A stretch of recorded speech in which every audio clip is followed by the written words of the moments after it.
everybody. Welcome back to the 50, 40, 90 interview series. I'm Uriah Young, along with Maurice Huggins. How you doing, Maurice? I'm doing good. You're right. How about you?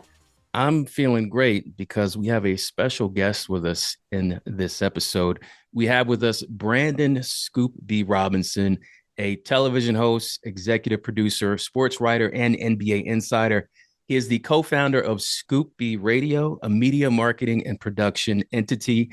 You've seen him interviewing some of the most fascinating players on the court and in the locker room before and after NBA games. He is now with us on our show. Welcome, Brandon, or Scoop B, whichever you prefer. Tomato, tomato. Good to meet you. Thank you so much for having me. So I'm going to kick things off, Scoop, with the first question. It's so interesting. You're always holding the mic, interviewing other people. Now we're interviewing you, and we want all of our followers to know about your journey. So tell us where you are today. How did you get here as an NBA insider? Give us the background on that. Well, I started in basketball. My interest in basketball began at 6 years old, watching the NBA on NBC. So that whole retro moment on NBC recently, this and with Isaiah and Hannah Storm was definitely pure gold for me because 1991, I was 6 years old. I turned on the NBA on NBC, and that was the first year that the Bulls won their championship against the Los Angeles Lakers with Michael and Scotty and Horace Grant. And I kind of was just entranced with it ever since. That was kind of my interest. But my connection to basketball actually started grassroots. I had an uncle who was a commissioner of a basketball league in Harlem called Citywide. And anybody who came out of New York City played in that league, whether it was Stephon Marbury, Kenny Anderson, Rod Strickland, Bernard King, and the list goes on, and Kyrie Irving's father, Dedrick Irving. So all those guys, when they were in high school, they played in that basketball league, and then they ended up, going to college and making it to the NBA. So my uncle was the commissioner of that basketball league, and I used to go to work with him and just was kind of enthralled with just his connectivity to basketball on a grassroots level. And then, I had a family who also ran and operated two successful shoe businesses in Harlem on 125th Street, right down the street from the Apollo Theater.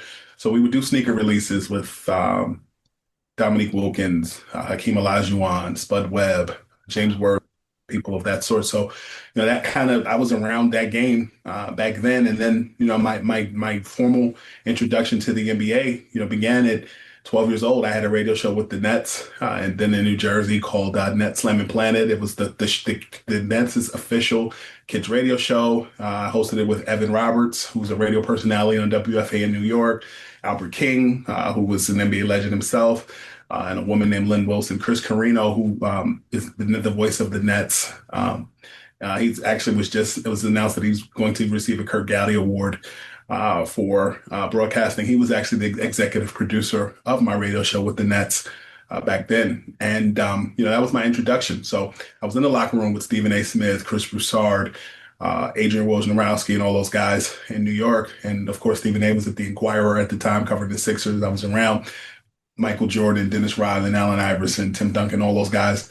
As a 12-year-old kid, I did the show for 2 years. And then, I went back to being a kid and kind of knew that's what I wanted to do with my life. It's fascinating. Wow. Yeah. Yeah, that is fascinating. That's a whole bunch of names you just threw out there. Blew my mind with Woj because I haven't heard Woj's name in a while. So you've interviewed many figures in and around the NBA. Can you name two that stand out the most and why? That's like asking a parent of five who their favorite child is. I can't give you that. I can give you stories that are memorable. I've been around Michael Jordan before. I've been around Dennis Rodman before. Kobe, Shaq, all that.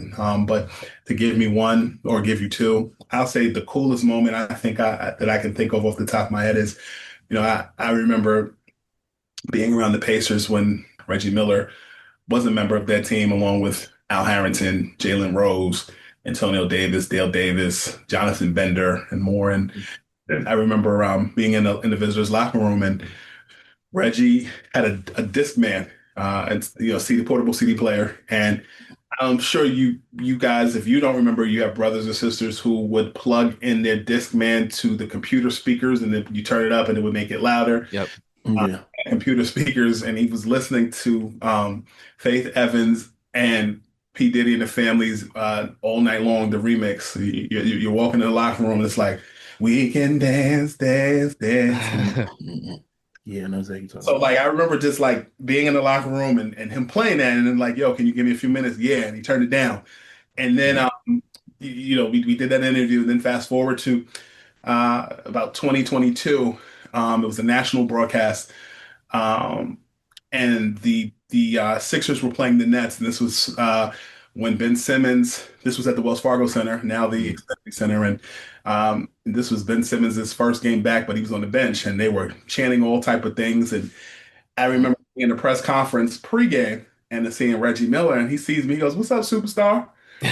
Like, Mm. like it was a dope moment because from childhood to now here we are. So moments like that are definitely priceless moments. But to give you two names, I Mm. can't do that. Okay. That's okay. That's okay. Fair enough. Fair enough. Yeah, name dropping Reggie Miller and that whole experience. That's pretty cool Yes. looking back and to see that growth to where you were in 2022. And I'm sure the Ben Simmons slander was thick and heavy. It Yeah. was. It Yeah. was. Yeah. And but I've gotten to know Ben over the years, and we did a sit down last year, and I was Mm. kind of just interested in his formulation of just where his point of entry of basketball is, his a person of his skill set, Right. taking the criticism, just his skill set being somewhere between 6'8" and 6'10", Yeah.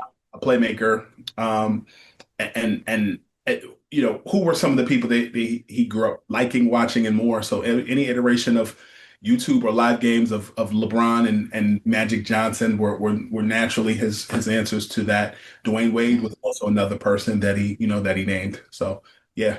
It makes all the sense in the world. Let's get back to your story. You have covered multiple eras in the league. What would you say, in your opinion, is the biggest misconception that fans have about NBA news and how it breaks? That there are only two or three people who know what's going on.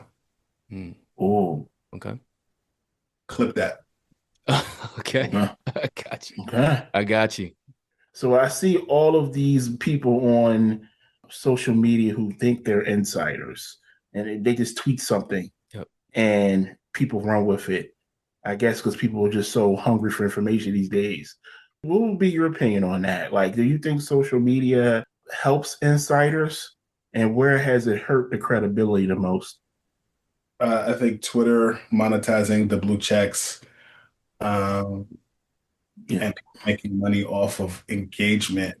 yeah, It's both been a gift and a curse. Mm, I agree. I remember in 2016 when I got verified on Twitter, that was a big accomplishment. yeah. Yeah, You had to work for a company, you had to have an ID, you had to have a byline, you had to, and I don't want to sound like an old fart when I say this, but this is definitely the 10-year challenge or the 10-year, reminiscing of that because 10 years ago, I know that I earned a blue check. And I know that I remember getting verified on Facebook first. And I remember at first they wouldn't verify me and it was a whole process. And then once Facebook verified me, then Twitter did. And then Instagram verified me in 2019. I remember my Instagram account had like 4 million impressions in like 2 days Wow. ooh, ooh, because I was with Russell Westbrook the day he got traded from Oklahoma to the Houston Rockets, and he was at a Ooh, comedy show in Tulsa, wow. and I was the only national reporter with feet on the ground, and like they used all my videos and stuff, and were tagging me like CBS, ESPN, TNT, Fox, like that, and I remember like that was a weekend, and I think like that following Monday or Tuesday, Instagram verified me. And Wow. I remember that just like I can always say that I remember the day I got verified on each platform and what I'd had to do legally to earn it. It's not like that anymore. Right. no, But I you can but I pay for it now. but this is what I'll say to that. Earning it that way and everybody's point of entry to get in, everybody's entry is different. And some people have to work smarter and differently to get in. So for those who do it that way, I don't hate, Right. but but I think it's other people who may, in the era of misinformation, get ahead by finessing that way. That I know myself and some of my other peers have had conversations about that. That's how Right. I'll phrase that. Yeah. In answer to your question directly, just my information, I get asked that all the time from people younger than me, like, how do you become an insider? The way you become an insider is you have to be a field reporter. Even if you grew up in the church, before you can lead, you have to learn how to serve. Yeah. I think that same concept goes into, being a reporter who wants to give information. But I also feel like, if I use the church analogy, the same way somebody might want a big church and lead a big crowd, what they don't see is other people, other pastors or the religious leader in general who has to make hospital visits, who has to bury someone, who has to deliver news to someone that someone is gravely ill. And I think that grunt work, so to speak, is what's lacking because I feel like many people are entranced with the fast food instead of the home cooked meal. Mm. That's a great comparison there. So I want to talk to you about loyalty in the NBA. A recent quote coming from James Harden kind of set the tone from his perspective, but you cover the league and you talk to multiple owners, GMs, etc. From your perspective, what do you think the hardest truth fans don't want to hear when it comes to loyalty in the NBA? I mean, it's interesting. So when I was in grad school at Hofstra University in 2009, I graduated 2011. I did an independent study on Jeremy Tyler, who, if you remember, forwent his junior. I think he left high school his junior year, and then his senior year went to go play for Maccabi Haifa in Israel. And then concurrently, you also had Brandon Jennings, who played at Oak Hill Academy, and because of other circumstances, like I think grades and SAT scores or something along those lines, did not. He was accepted into University of Arizona, but he didn't play. So instead, he played in Italy. And one of the people who was advising Brandon Jennings on that process was Sonny Vaccaro, a longtime hoops luminary. And I interviewed Sonny for part of that project. And one of the things that Sonny said to me, and this was in 2009, this was like right before the LeBron decision. Okay. To me, for years, you've seen owners have the final say on players and their destination. He said to me, in the next 10 to 20 years, you are going to see players flip that narrative and they are going to be in control of their destinations. And what do you see the very next year? LeBron go to the Miami Heat, taking his talents to South Beach and playing. Not one, not two, not three, not four, not five. He kept going on and on. I think he did too much. However, Sonny on target with the notion that players were going to reclaim their destination. And it's interesting that Sonny said that because Sonny not only advised Brandon Jennings on how to do the whole Italy thing and got Brandon that deal with Under Armour.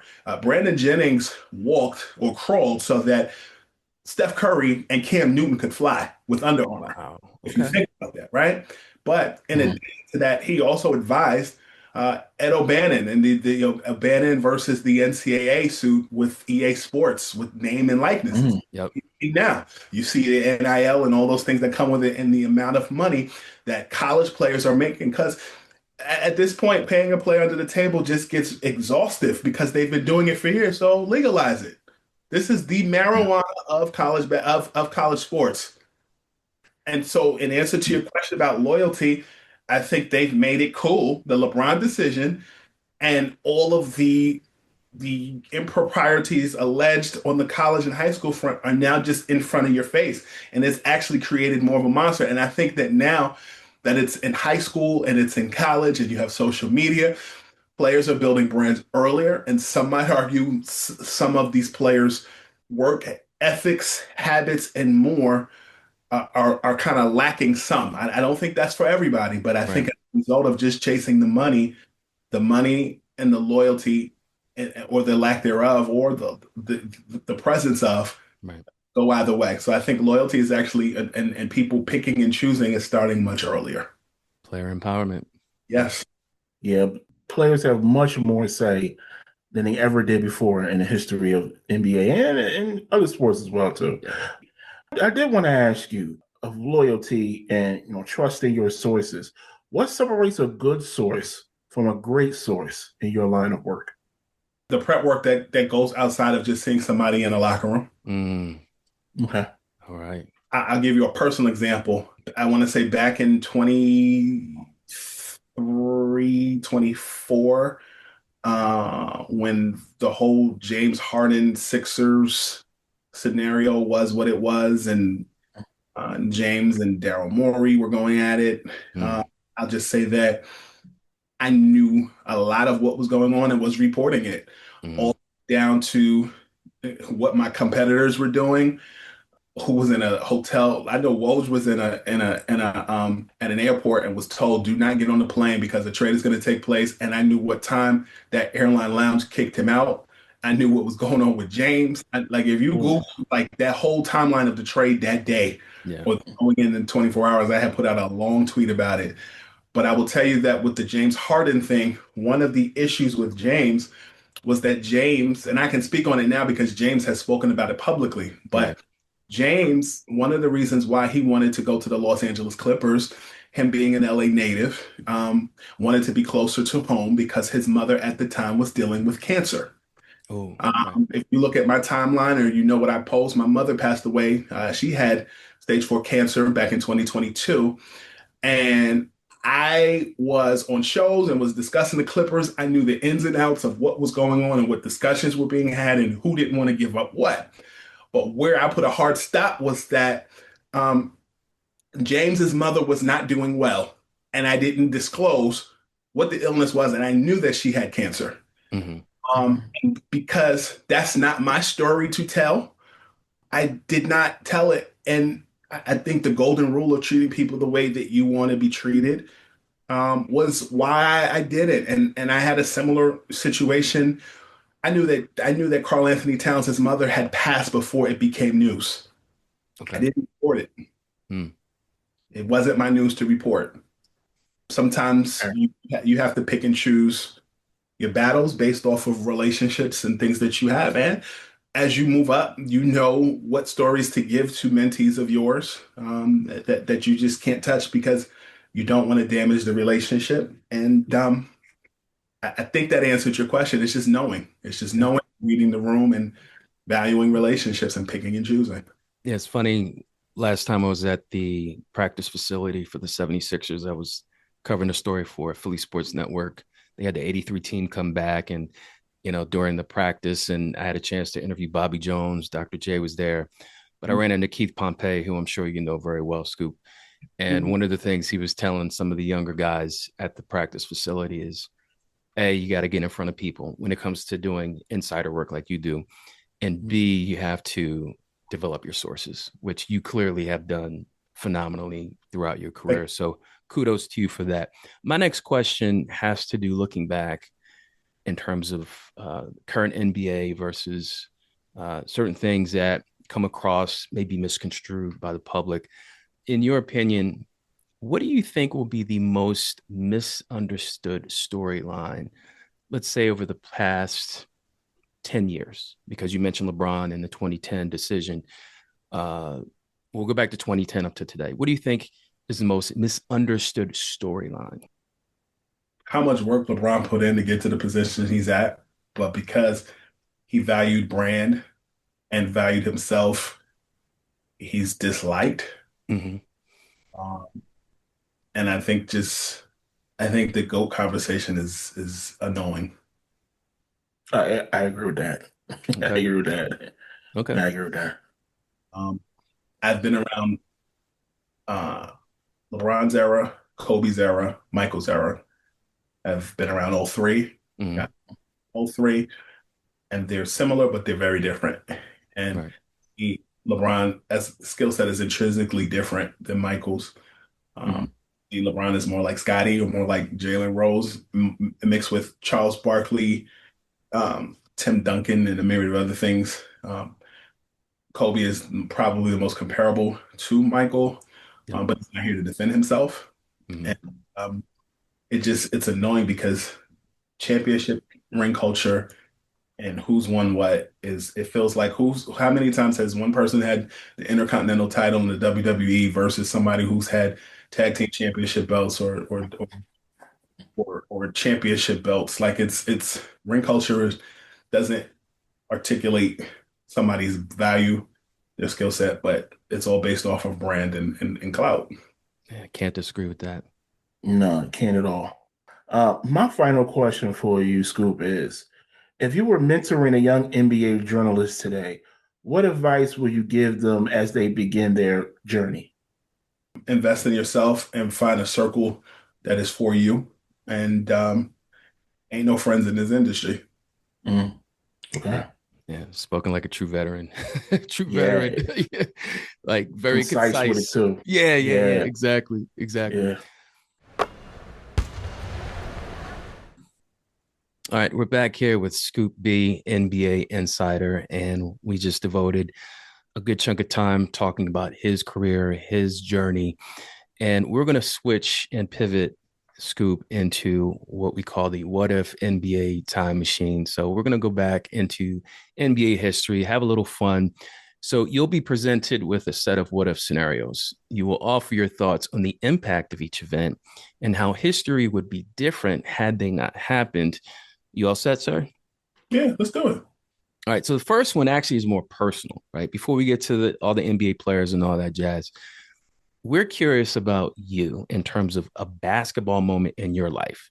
It can go back to childhood. It can go to when you played in high school or college or whatever your experience was, or, something related to the NBA. So if you could relive any basketball moment, what would it be and why? Mm, I probably would want to do one more year with the Nets because my first year was the 97-98 season. Cassell, Van Horn, Kendall Gill, Jason Williams were on that team. And then the following year was the lockout shortened season. The 98, excuse me, then the 98, 99. 98-99 season. And we only had like 35 to 40 games that year. Mm, So the season didn't start right away. And then Mhm. you'd be getting like three home games or four home games in a week sometimes, or back to backs. And I was also balancing that with being in middle school. So I would either wish that there was no lockout that year or that we had one. I had one more season on that show. They ended up, canceling the show after the second season because the Nets were going through a rebrand where they were partnering with the Yankees and they were scaling a lot of programming and a lot of just stuff that they were spending money on. And so, but I also feel like it transitioned me right into high school, and I was able to be a normal kid. A lot of people, they start that childhood run and they don't get a chance to be a kid. They're in a fishbowl. So I would either have liked to have, had not a lockout short season or had one more year after that and into doing what I did. But nonetheless, it was a wonderful opportunity and, it changed my life. yeah, fascinating stuff. Yeah, that was an interesting season at 98, 99. I think the Spurs won that, right? That was Duncan's first chip. The Knicks Yep. in the NBA Finals that year. Yeah. Mhm. All right. So now let's get to the actual what if scenarios related to the NBA and some of the stars that you interview and cover. The first one is a huge one. It has to do with Chris Paul, who recently retired. What if Chris Paul would have played with Kobe Bryant had David Stern not vetoed the Lakers and Hornets trade, in your opinion? You have an NBA Jam T-shirt on. It would have been NBA Jam in real time in Los Angeles. Chris Paul and Kobe Bryant. I think it would have been Lob City before Lob City, but I also think aside from just the dunks and the flashiness, I think it would have been solid, fundamentally sound basketball that would have been played. So it's definitely a Phil Jackson and Mm, Yeah. Paul pairing. I think at points Chris Paul and Kobe would have definitely clashed. yeah. But I do think that they would have won about three, four championships. Hey, Oh, wow. I know Lakers fans would, would love Yeah. for that to have happened, but it did not. Sure. Yeah. Yeah. Yeah. And it would have changed the legacy a little bit slightly for Chris Paul as well. I mean, he's Just a still a little. Hall of Famer, but putting a champion next to Hall of Famer Chris Paul is a whole lot better. Yeah. Yeah. So I got a what if for you. So What if Derrick Rose does not suffer a major knee injury? he would have won more MVPs, and I don't know that Chicago would have won a championship though. Yeah, LeBron and yeah. You compete about with two iterations of LeBron in Cleveland, or rather LeBron and Wade and Bosh in Miami, and then you also were competing against Paul George's Pacers, Yep. and Melo's Knicks. And that's just the Eastern Conference. The West, you would have had to go through Kawhi, Tim Duncan, Kobe, Pau Gasol, Meta, and the Lakers. And I, I think that if the Bulls had gone to the finals in 2012 and played the Thunder, I think they definitely could have beaten the Thunder. Not would Okay. have beaten the Thunder. But I still think that I think Derrick Rose would have won in the same problem in the Eastern Conference that Carmelo Anthony ran into in the Western Conference when he was a Nugget going Mhm. against Kobe and the Lakers and the Spurs. All right. So we're going to go to a team in the Eastern Conference that has made some questionable draft calls since they became a team in the 1980s, the late 80s. Talking about the Charlotte Hornets. What if, Scoop, Charlotte had not traded Kobe Bryant for Vlade Divac? What if they kept him? He would have been LaMelo before LaMelo. As far as a star on an Eastern Conference team, I think Charlotte is a team that had the cool jerseys, has the cool jerseys, Yep. has great food, great weather, great fans and atmosphere. But Kobe in 96 will still have to compete against Michael from 96 to 98. Mm-hmm. And then they would have had to go through Larry Brown Sixers in the 2000s, Jason Kidd in the Nets in the 2000s. I think that trade worked for the Lakers. Okay. So Clearly. I don't know. I think while I joke and say LaMelo before LaMelo, I think honestly Kobe would have been in a situation in Los Angeles that Kobe would have been in a situation with the Hornets that Eddie Jones was in with the Lakers in that era. Eddie Jones was solid for that Lakers team. Kobe would have been solid for that Hornets team, but I don't see. I think the right dominoes fell for Kobe in Los Angeles. Phil wanted to coach the Lakers, Shaq being in Los Angeles, and Jerry West seeing things that many people didn't see. He wouldn't have had the tutelage that he had in LA. Jerry West being the main figure and Phil Jackson later on. Yeah, I agree with that. I mean, Definitely do. and even Del Harris. Del Harris. Mhm. It's a funny story. I can tell it. I was very cool with the late Joe Jellybean Bryant, Kobe's father, and Mhm. we had spent some time together in the Dallas, Texas area back in 2014. We were at this basketball exposure program, and this hotel room was right across the hall from me. And we would take car service from the hotel to the gym. And so he would just tell me stories. Um, and he said one time he flew to LA to go check on his son, and he sat through practice. And he came up to Dell after. Dell actually coached Joe Bryant during his career. Mm-hmm. And I'm paraphrasing the way I said this or the way it was told to me, but basically, Jelly asked Dell, "How's it going with your son?" He said, "He's a pain in the ass just like you were." What That's is funny. going? That's funny. He said, "Great talent, great guy, but he's definitely a pain in the ass like you, and he's going to be a great player." Yeah, we're talking like 18, 19-year-old Kobe too. Yeah. So yeah. All right. So my next what if is what if Lim Bias does not tragically pass away before playing a game for the Celtics? The Celtics at that time were still bad. I They were think. bad. Well, I don't know about the 86. They just won a championship. They had Bird, McHale, Parrish. They were getting old. I wouldn't say they were bad. I think they were still in their So teens. they were going into the night. So when I say bad, I mean the 90s. The 90s, Okay. that era. Yeah. So while Got he you. drafted then, you're going into the 90s where you had other guys on that team and you were looking to create the next iteration of greatness after Bird, Dennis Johnson, Robert Parrish's historical run. And so when I look at the 90s and I see where they were, I still feel as though that Celtics team would have been like what Paul Pierce was in the 90s, where he was a good player, a Mhm. swingman. They had some competitive runs against the Nets in the conference finals or in the playoffs. Once Antoine Walker got there, they were taking a lot of threes under Jim O'Brien and under that leadership, but they didn't really get really competitive until Kevin Garnett and Paul Pierce came along or rather Kevin Garnett and Ray Allen came along. I just think they would have been a good team to watch because of their star player for a period of time. All right, fair enough. So I'm going to take you back a little bit further than that, Scoop. We're going to go to the late 60s, early 70s.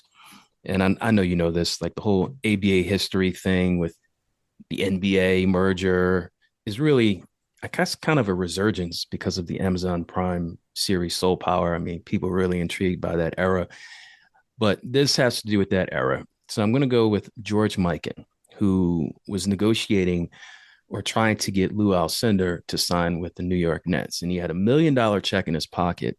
He decided not to give his best offer and left the meeting. And history is Lou Alcindor signed with the Bucks. My question to you is, in your opinion, what if he did give him that $1 million check and he did sign with the Nets? Hell of a college player as Lou Alcindor, a hell of a player on the Bucks. But when he joined the Lakers, he unlocked something that was just different. I think it's the power of LA. I think Lou Alcindor would have been good. I still think, Dr. J is respected both on the ABA side and the NBA side. I wonder how much more at center we'd be talking about Wilt and Bill Russell in the NBA had Kareem as Lou Alcindor been in the ABA. That's my safe answer. Okay. Yeah. Yeah, ABA might actually still be around had that happened, but It's possible. yeah. It's Yeah. possible. I have a great respect for teams like the Denver Nuggets, the Buffalo Braves, the New York Nets, the San Antonio Spurs. Mhm. I still like to see Indiana and the Nets win a championship just because Denver and San Antonio has. Right. But Mhm. even the Clippers, who were the Buffalo Braves, you'd like to see Right. that. The Lakers and the Clippers both tried to get something moving in 2019. Only the Lakers and winning a bubble championship got it done. But yeah, Lou Alcindor was just a phenomenal player everywhere he went, from Power Memorial to UCLA and then the league. And I think what you said about the ABA still existing would be a very interesting dichotomy, because when you look back at then and you look at now, I used a wrestling analogy earlier. I've often said on Twitter the NBA is the new WWE, but when you looked at wrestling, the WCW definitely had its run competing with the NBA, and then, or excuse me, competing with the WWE, and then the WWE acquired it. And then you look at the ABA, and the NBA did the same thing in acquiring the ABA. It'd be interesting to see how much more competitors that those two could have been in a WCW and WWE fashion. Totally understand that one. I get the reference. I get the reference. Yeah, it's a good one. Yeah, it is. My next what if is, what if Tim Duncan signed with the Orlando Magic in 2000? I think Grant Hill would have stayed in Orlando longer, but I wonder how much that would have taken away from Tracy McGrady's Hall of Fame career. Mm, I know people who were on that team who told me that one of the main reasons why Tim did not sign was because he wanted his girlfriend and or fiance at the time, who became his wife and now ex-wife. Tim wanted her to fly on the team plane with the team, Mhm. and Doc Rivers said no. yeah. I've heard that from a couple people on the team, Yeah. but I also have talked to Tracy and Darryl Armstrong, who basically told me that's BS, and Tim just wasn't coming to Orlando because San Antonio had him. So I've heard different versions of that story. Right. Um, Mhm. but replacing John Amici with Tim Duncan, No. Slight difference. you Slight had Mike difference. Miller, No. Darryl Armstrong, Grant Hill at point, with Darryl moving off the ball at two, Mhm. Tracy at the three, Mike Miller playing between three and four. Like, to me, that was the original positionless basketball that Doc Rivers was running. He had a squad. It didn't materialize, but that Yeah. that that showing got him the job in Boston, so it helped Doc Rivers. Yeah. My next what if, I think in Oklahoma City, looking back over a decade, resonates with those fans, even though they just won a chip last season. But still, why not? What if James Harden, Russell Westbrook, and Kevin Durant remain as a big three in Oklahoma City? What's your opinion on that? I don't think you'd see the system that James Harden is. James knew his value. James, to me, was took a play out of Tracy McGrady's book.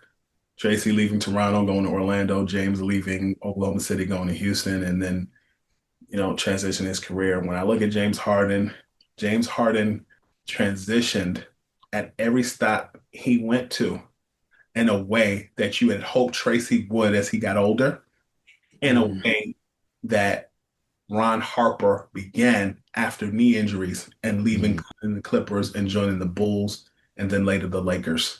James Harden to me is a modern day Ron Harper mixed with who Tracy McGrady was supposed to be. And if he had stayed in Oklahoma City as a ball dominating guard who can also play as a swingman, I think James and Russ would have stunted each other's growth. Okay. I actually do agree with that too.